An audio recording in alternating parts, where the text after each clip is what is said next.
So, John Roach, I'm reliably informed is how you say his name, or Rocha, or however you say it. John Rocha. I don't care, whoever his name is. This absolute turd blossom went on a massive rant on the Hot Mic podcast, and it's just Disney shilling at its finest.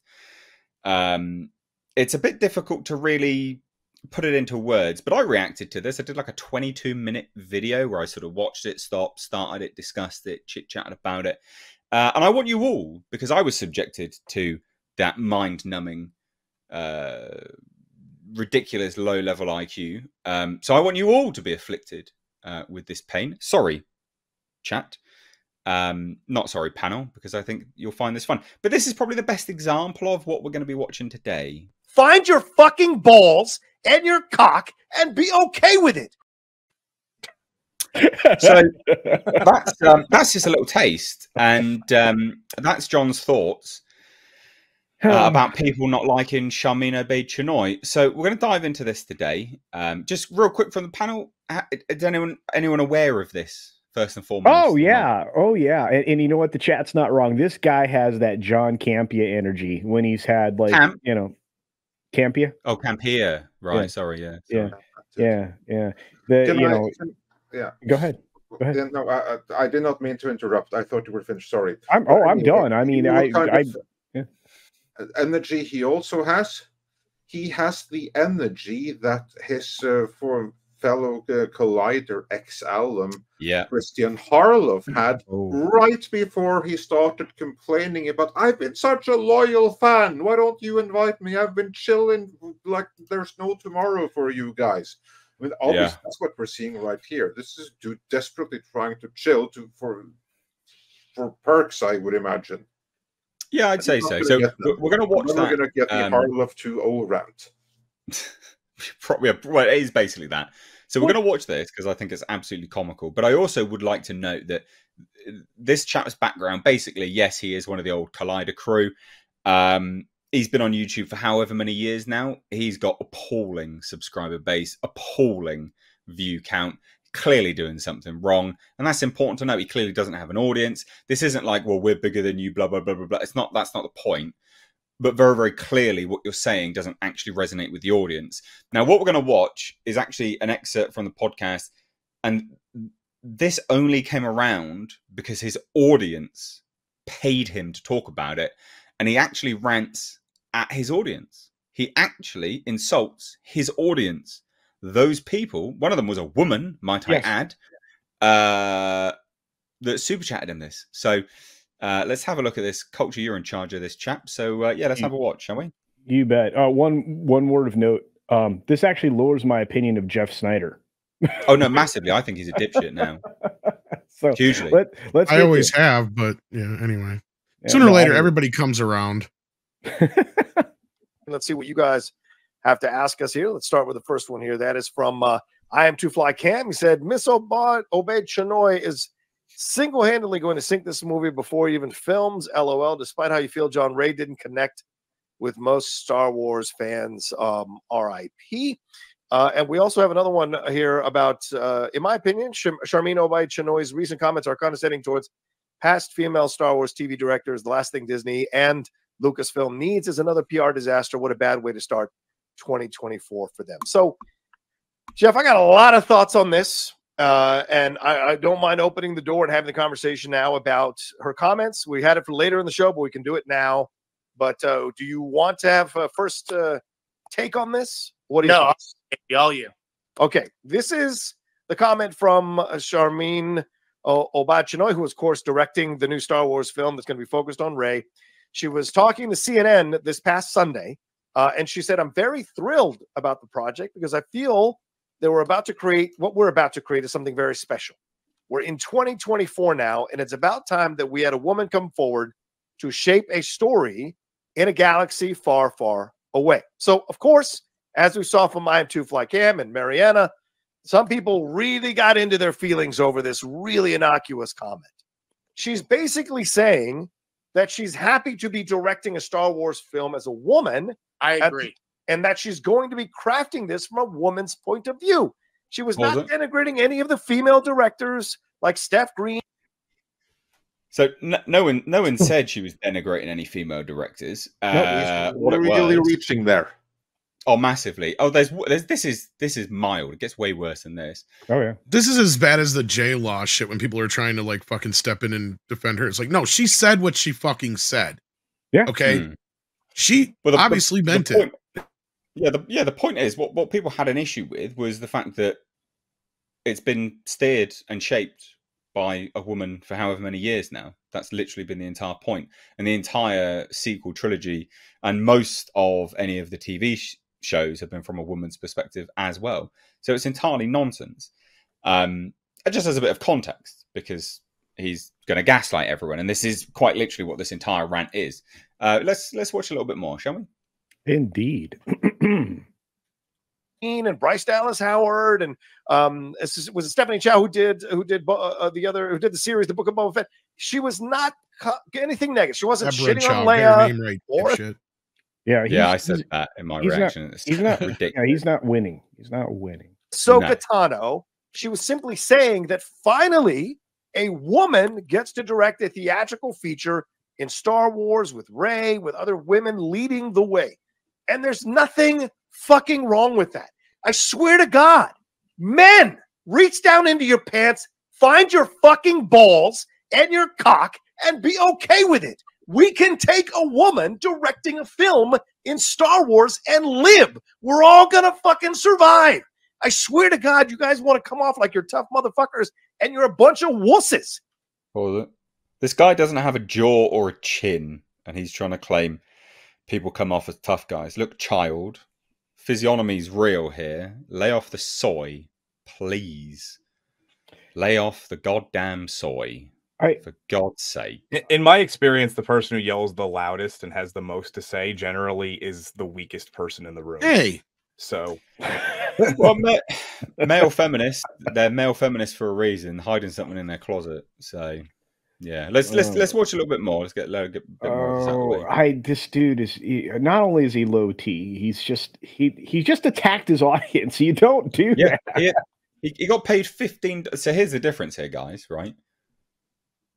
He got paid $15 for that, and he's attacking the people that paid him $15. We don't attack you here on the Hcast. That's good, isn't it? We respect you. Unless you ask us to. I mean, right. I mean, yeah, maybe. Anyway, keep going. I mean, no shame here.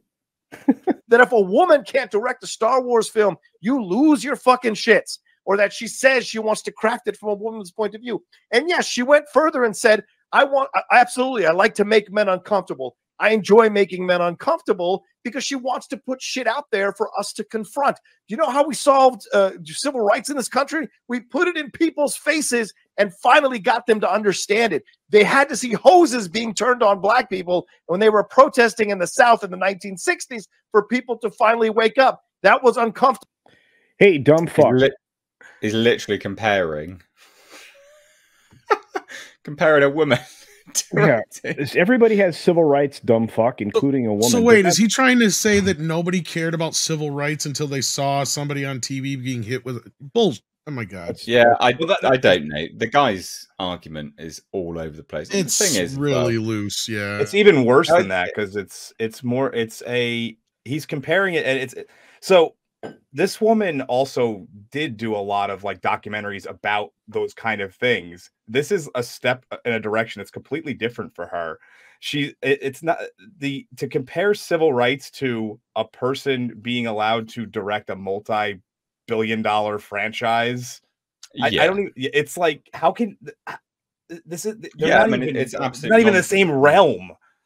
No, it's absolute nonsense. And play it a little bit more, because there's a bit here I want to raise. You betcha. Shit to watch. Okay, so at the end of the day, she said nothing innocuous other than me. She said nothing innocuous. I know, he's an idiot. He doesn't understand. We agree, dumb fuck. You know what the word innocuous means? Anyway, sorry. I know. Keep going. She's a Pakistani Canadian journalist. She's a 2-time Oscar-winning filmmaker. I'm gonna do a Star Wars film from a woman's point of view, and in 2024, I'm happy to do that. I don't know why men who are supposedly tough as shit and all strong and shit are losing their collective fucking minds over this comment in such a stupid way. Well, first of all, he's trying to pretend it's only men, and they're acting all misogynistic over it, ignoring the fact that, like you just said, the question initially came from one of them did from a woman, and one potentially could have been a woman too. Like, and that's the thing. True. I see just as many women saying the same kind of shit at this point. They're sick and tired of it. And as we've pointed out time and time again, there was plenty of women that were interested in Ghostbusters, plenty of women that were interested in Star Trek, plenty of interested in comic books, plenty of interested in Star Wars. But the things that they were interested were the same things that men were interested in for the most part, or they liked the way things were, right? They didn't need to be pandered to. Nobody was asking for it. It's redonkulous. And this idea that nerddom has ever been, this is the biggest thing that pisses me off. This idea that nerddom has ever been this exclusive white man's only club is preposterous. Preposterous. Considering all you have to do is go watch Revenge of the Nerds. And it is one of the most diverse group of people you'll ever fucking see. And it is one of the most accurate depictions of nerds from the 1980s you'll ever fucking find. Yeah. They even got a gay black man in the group. Yeah, let's play a little bit more, and then we'll. This guy just irritates me because he's pretending like Star Wars has not been. Sorry, I didn't mean to rant so early, but no, it's so good. He's being disingenuous. There's a little bit more we need to get to, so keep playing. Clearly intended it as just like it's an honor to be the first woman to direct a Star Wars. You know, obviously everyone, but you see those quotes and it's like, oh, this woman hates men. And then you go down the rabbit hole, and it's like, oh, well, what did she even do to get this job, right? Because I'd never heard of her. And then it's like, oh, she hasn't really directed much. That is a fair thing to say. What does she do to get the job? To be given the keys to what was once, isn't anymore, the largest franchises in film history. That is an absolutely valid thing. Well, that guy can't even afford a good internet connection, so I'm not really worried about his opinion. It's like 360p. It's absolutely ridiculous. This guy does this for a living. It's so annoying. Man. Anyway, keep so, going. You know, and then it becomes a Kathy Kennedy thing, and it's just like, what Shapiro. Let's wait and see what kind of movie she delivers. Yeah, right. That's always their answer. Why don't we see what kind of movie these people deliver? Because we've seen the examples previously where they put unqualified people in positions of power and they fuck it up. Yeah, because the thing is, I've said in a video already, we don't need to give them the benefit of the doubt anymore because they've lost that right to have the benefit of the doubt. Yeah. Because we've got however many years worth of shitty products. You don't give people the benefit of the doubt if they consistently fuck up. That's stupid. Cyber Zombie's like, is his mate still on dial-up? I mean, there's a really. I mean, part of it reads almost like comments that get you fired. Like the kind of innocuous stuff that like Chris Landon would say, you know, in the wake of Melissa Burr leaving Scream 7. And then it comes out that like, hey, I actually left Scream weeks ago. Yeah, right. Yeah. You know, it kind of reads like that. Like, is she even still on it at this point, or is she already off? And that's why she's able to talk like this. But like, either way, I don't think it's that big a deal.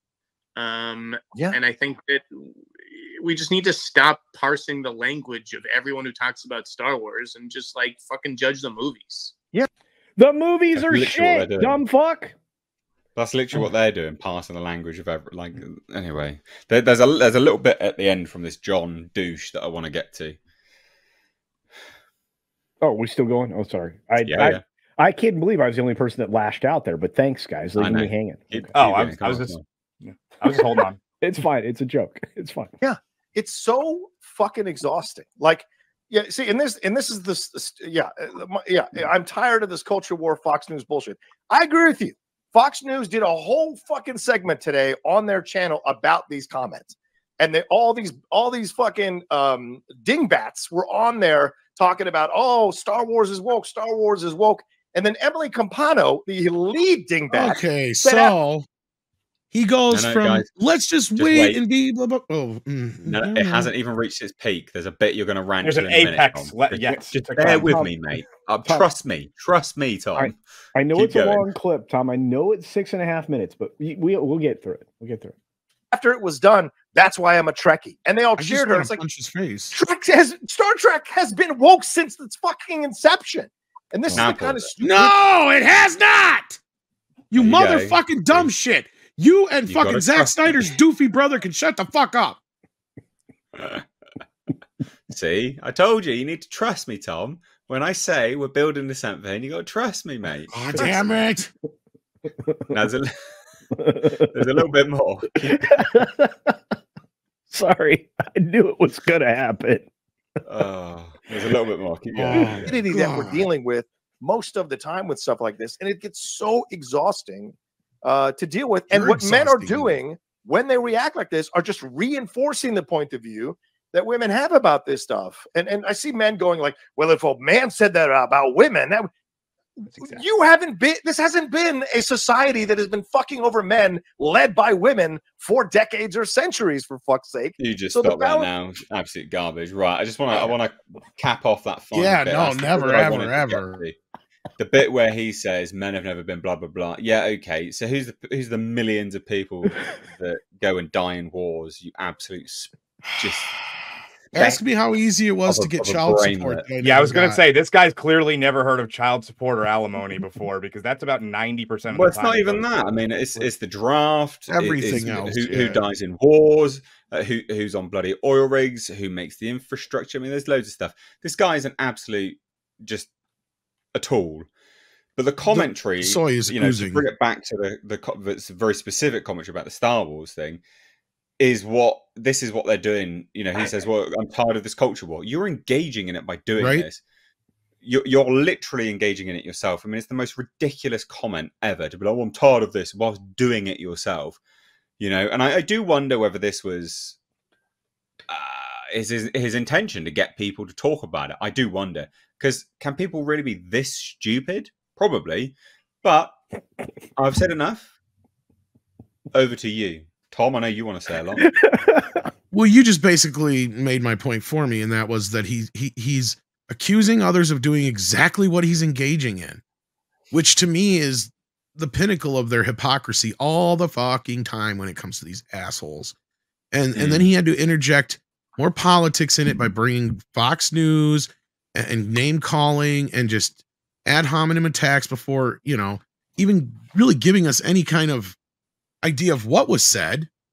So hence he's just jumping over what was actually said without actually acknowledging what was actually said, and either coming up with a good reason why whatever was said was not true or something else. No, instead he just ignores it, because then that means he actually has to come up with some facts, because he can't do that, right? Because here's where John's stuck right now, and I think Andre's right. He's another one of these shills who does not want to fuck up his access to Star Wars and Disney, so he will shill for them until the end of time, no matter what he probably really thinks of these movies. And he may actually like them. Who gives a shit if he does or not? I don't trust him. I never have. He's never been one of the people I ever liked on Collider. He comes off as more abrasive than I do. And I mean, I know I'm kind of abrasive, right? I get it. But this guy, I mean, he does not know how to read a room, especially when you're coming off two super chats like that. Look, to me, it's just the most asinine thing. And you kind of said it as best as you could already, Nate. So I just pass it on to Andre or anybody else who wants to talk about it. I think you all summed it up pretty nicely. I mean, this is as pathetic as it can get. This dude seems to think that he is still working for the Collider, or that he well, not the Collider, but for Collider. He seems to think that he is still part of the establishment and the in crowd, when in reality he's part of a group that now has bins. I don't know that he has any influence or something like that. The guy with the connections is the one sitting right next to him, Jeff Snyder. And if Jeff Snyder knows what's good for him, he needs to ditch this Ron Roca as soon as possible, because he's not doing the hot mic any favors at all. If anything, all the attention that's being brought to the Hot Mic podcast right now is uniquely negative. And it is because John Roca keeps forgetting that the talking points that he pushes right here are establishment talking points, and he's no longer part of that establishment. That was over the moment John Campea and the Collider people were spread across all winds. Then he was no longer part of that establishment. He was part of the wannabe establishment, probably still wants to be there, but he isn't. Like, he's a dude with what, like 30K subs on his own channel or something like that, which isn't bad, but this is someone that used to be one of the leading commentators, and he no longer is. And this is not how you stay relevant. This is how you remind everyone this is why no one no longer listens to you or you guys, or at least comparatively few compared to the audience they have. I mean, yeah, of course, they still get more audience in the live streams than we do, but these are the guys that used to have functionally the monopoly on independent film commentary. And are they really getting that many watching the live streams? I haven't even really seen it. Actually, no. I was going to say, because, and that's what I'm curious, Andre. Is this the Campea effect or what? No, we get more engagement. We get more thumbs up. Yeah, I saw like this video had like what 11,000 views or something like that. Well, when I watched it, it had 8. Right. Well, when I checked earlier today, it had 11,000, I think. And let's be real, anyway, I bet you if you compare this to their other videos, because of the controversy surrounding it, this one's probably much more popular. But any random midnight edge in the morning stream that I don't unlist but leave up gets more views than that. Yeah. Yeah. And more engagement. Yeah. You know, more thumbs up, more comments, things like that. This is someone that, as you said, you're talking about relevancy, right?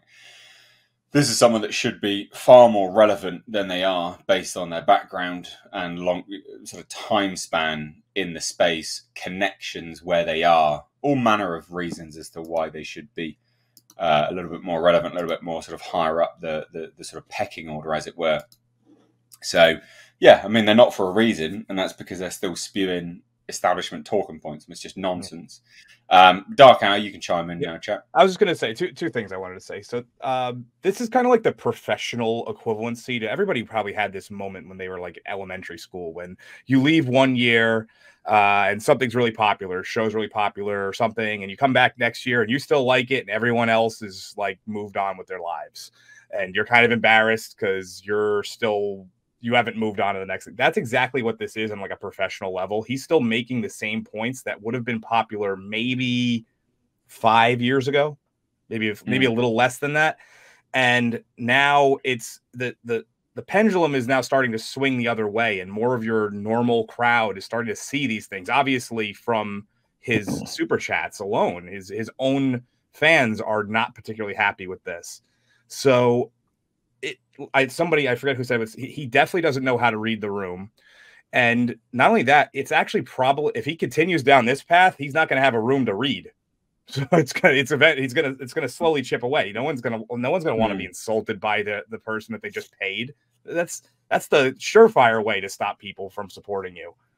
And number two thing, so they use the word innocuous a lot in this whole thing. I counted it at least 4 times.